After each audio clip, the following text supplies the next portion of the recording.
My name is Philip Victor. I'm the Director of Policy and International Cooperation at the International Multilateral Partnership Against Cyber Threats. Mouthful, but in short, we are called IMPACT. We are the cybersecurity executing arm for the International Telecommunication Union, a UN agency.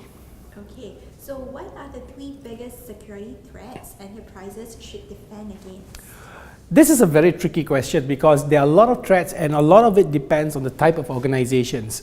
So like if you look at, since this is a cards and payments event which is related to banking and finance, I would say that if you narrow it down to banking and finance, some of the key threats that you see is a lot related to things like phishing and DDoS attacks and some of the more targeted attacks like even social engineering, for example. Generally, malware is on the rise and we see a lot of sophisticated malwares nowadays which are being specially developed to target certain industries. So in short, I would say that these are the major things like social engineering, DDoS attacks, malwares, and also phishing. Right. What are the top three trends that are changing the information security landscape in the next 5 years? What we see right now that 5 years is a long way to predict in information security because things can change like so fast and things can happen like really quick in terms of what is going to happen. But what we are seeing now, like a lot of people, even though cloud is becoming, I mean cloud has been there for a long time, but organizations are embracing cloud really now. And these are the things that we see that is going to change the thing as cloud becomes more used by organizations and end users, and of course the mobile platform. And we see a tremendous growth in mobile platform. We've heard that there are more mobile phones in this world than people, and we see that mobile technology now is going to take over, and this has become the new landscape for attackers today, because this is where people are going into. But the important thing is that as technology evolves, so must the security evolve, and this thing has to really be taken care of, which I don't think it's really being addressed a lot nowadays. So cloud security, mobile platforms are some of the key things that we see.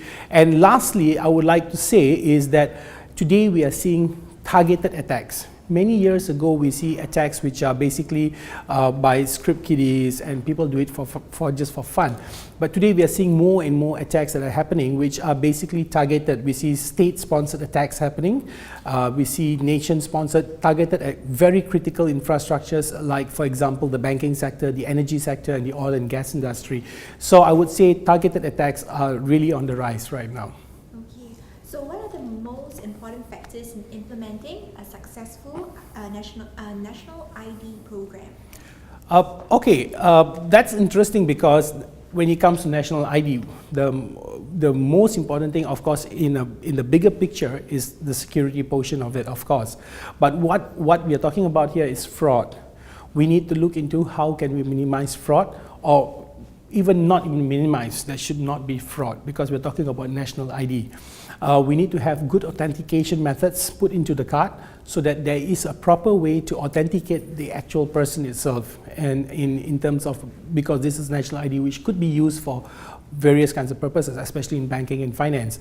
So I would say that these are the key areas in terms of authentication, in terms of the identity management itself. But most importantly is that security must be implemented from the very start of the implementation and not as an afterthought. And that's something I always advocate to people, is that look into the process of security as in the viewpoint of how do we prevent fraud from happening, how do we prevent identity theft from happening, and also to make sure that security is built in, that people cannot do things like duplication of the cards and stuff like that.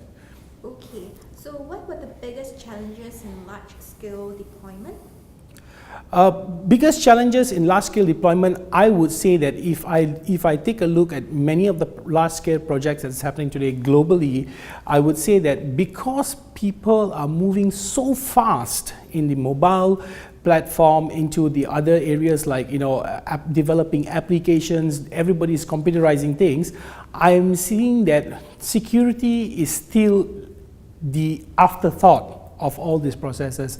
And I think that people need to implement this in the beginning. There must be international standards that have been adhered to, and there must be a process that it is followed to ensure that security is built into every single phase of the implementation itself. Okay. So what are some critical issues in identity management that are often neglected and need to be addressed by the governments? Very simple. When it comes to governments, because this is at the highest level, I would say two things: law and policies.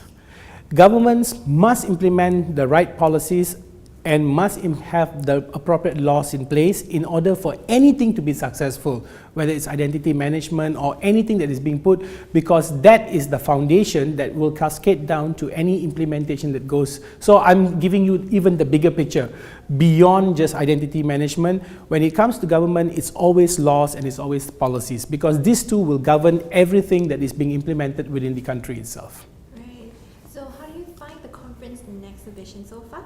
I had a good chance to visit the exhibition. I think they've got some neat devices, technologies in place.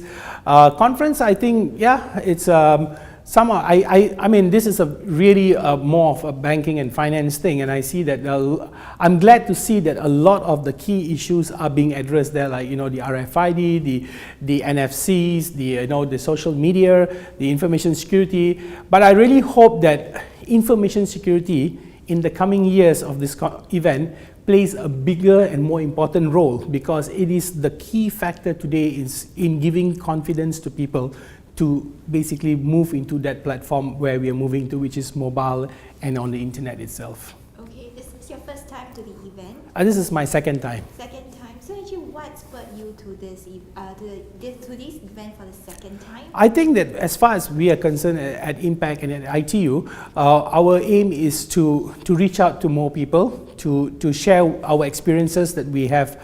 We work across 100 over countries around the world. We like to bring across our experiences to share what works out there, what are some of the things that best practices are being implemented out there, and what are some of the things that have worked very well for some governments. So this is more of an information sharing platform, and where we can help people from various, whether it's organizations or countries, to also put in place what has worked well in other places.